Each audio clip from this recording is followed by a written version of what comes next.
Welcome back to 7 Eyewitness News at noon. This information just into our newsroom. Police say this woman is facing charges in connection with an underage drinking party in Clarence. Sheriff's deputies say they found some 20 juveniles drinking in the basement of a home on Coyote Court over the weekend. Deputies later found the homeowner, 51-year-old Tracy Cicero, hiding in the residence. She is facing a criminal nuisance charge. To South America now, where a tourist boat with 170 on board capsizes, leaving 9 people dead, and rescuers are still searching for the missing. This happened yesterday near the Colombian city of Medellin. A video surfacing on social media showed the boat tilting from one side to the other before it went under. 28 people are missing. Crews did rescue 100 people. 21 of them were told are hurt. One survivor says this vessel did not have life vests on board. Crews are racing to fight several wildfires burning out of control in parts of the West. The Brian Head Fire in Utah is burning nearly 43,000 acres. It is only 10% contained. More than 1,500 people are evacuated. It is threatening thousands of homes. And meanwhile in Arizona, the governor is declaring a state of emergency with one of the biggest fires scorching more than 35,000 acres. It's a busy week for Senate Republicans as they push for a vote on a health care bill they wrote behind closed doors. ABC's Maggie Rulli takes a closer look at the biggest winners and the losers from that legislation that would replace Obamacare.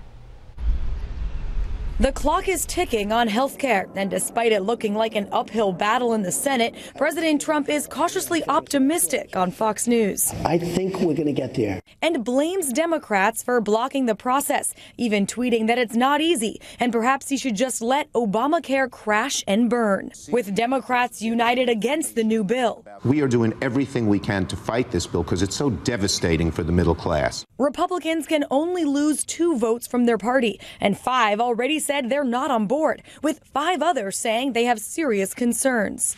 Conservative Republicans say the bill doesn't go far enough to repeal Obamacare. The Obamacare subsidies in this bill are actually greater under the Republican bill than they are under the current Obamacare law. But moderate Republicans say the bill goes too far and rolls back too much. I'm also very concerned about the Medicaid cuts, what it means to our most vulnerable citizens. During the campaign, candidate Trump vowed not to touch Medicaid. Save Medicare, Medicaid, and Social Security without cuts. The Senate bill is projected to slash spending on Medicaid by $800 billion. But the White House insists this bill still keeps the president's promise. We don't see them as cuts. It's slowing the rate of growth in the future and getting Medicaid back to where it was.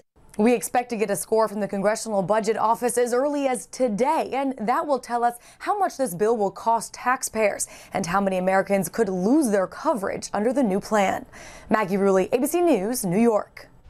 Following the Pride Parade this weekend, today marks the anniversary of the Supreme Court's landmark decision on same-sex marriage. The court ruled states could no longer prohibit same-sex marriage 2 years ago today.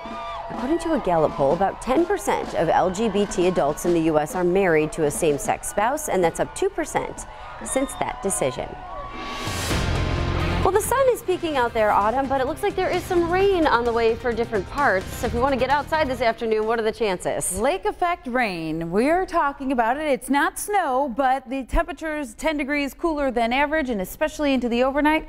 It allows us to deal with the rain, and this is what we watched on Skywatch 7 early this morning. It was so neat to see. If you look right in the background, there are clouds that start to form and billow up. This is what true lake effect is. It's so neat to see where you are watching the radar screen and you see the rain develop, and here you have the clouds developing as right in front of your eyes. So myself and Dave Vogan, we were watching it all morning long. It was very neat to watch it all come to be, and reason being, number one, well, it's cool. Number two, the lake is 73 degrees. This is a record for today. The old record is 71. The average should be right around 65. So we're 10 degrees above average lake temperature. We're 10 degrees below average air temperature, and that just sets the stage to have everything kind of billow on up and eventually see the rain and even thunder thunderstorms. Right now, it's 68 degrees at the Buffalo Airport. A southwest wind at around 15 miles an hour is going to keep the lakeshore essentially dry,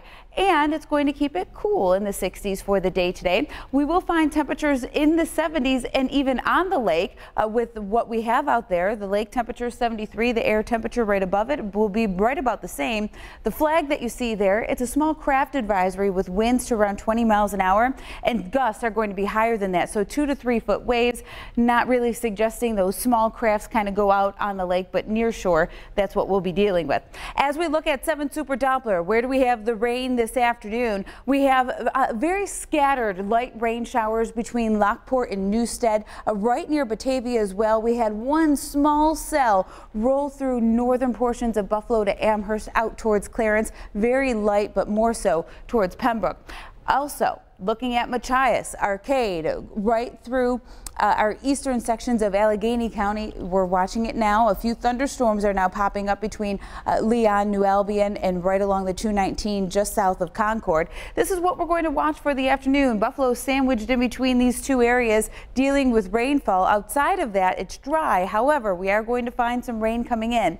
Watch it as we go through time. We have the southern tier dealing with one band, and then right through southern Ontario dealing with the other. This one sags a little further south between 5, 7 o'clock. More between 7 and 8 will have the potential for some of these scattered showers around, and more even so for the overnight where temperatures dip further. We're in the 60s for our Tuesday once again. Early thunderstorms not out of the question just near Buffalo that could push up a little further north, and then we're going to watch another band drop south as we head throughout the afternoon. And depending on where we